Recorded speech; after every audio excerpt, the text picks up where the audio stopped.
Basuar në analizën astrologjike dhe informacionet e disponueshme, parashikimi i fituesit të shtëpisë më të famshme ndërmjet 4 finalistëve mund të bëhet duke konsideruar karakteristikat e shenjave të tyre dhe ndikimin e tyre në lojë.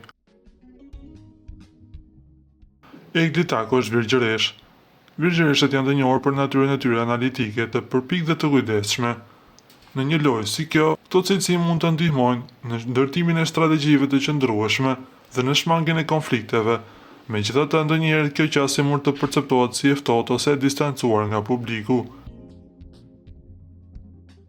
Gjesti, ai përket shenjës së Demit. Demi është një shenjë toksore e njohur për qëndrueshmërinë, besnikërinë dhe këmbënguljen. Këto cilësi mund të kenë ndihmuar Gjestin të krijojë marrëdhënie të forta brenda shtëpisë dhe të fitojë simpatinë e publikut. Por më tepër, raportet sugjerojnë se Gjesti ka fituar një mbështetje të gjerë nga publiku, e cila është reflektuar në sondazhe dhe diskutime në rrjetet sociale. Rozana Radi, Gaforre. Gaforret janë të ndjeshme, intuitiva dhe të lidhura ngushtë me familjen dhe miqt. Këto cilësi mund të kenë ndihmuar Rozanën të krijojë lidhje emocionale me banorët të tjerë dhe me audiencën. Megjithatë, ndjeshmëria e tyre mund t'i bëjë ata të prekshëm ndaj stresit dhe konflikteve. Laret Vasili, Peshqit. Peshqit janë të njohur për kreativitetin, empatinë dhe natyrën e tyre ndërrimtare. Këto cilësi mund të kenë ndihmuar Laertin të shfaqë një anë artistike dhe të ndjeshme duke krijuar lidhje me publikun.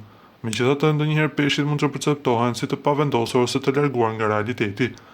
Duke marrë parasysh këto karakteristika astrologjike dhe informacionet e disponueshme, Gjesti i shenjës së Demit duket të ketë një avantazh të konsiderueshëm për të fituar këtë spektakël. Kjo për shkak të qëndrueshmërisë së tij, aftësisë për të krijuar marrëdhënie të forta dhe mbështetjes së gjerë nga publiku.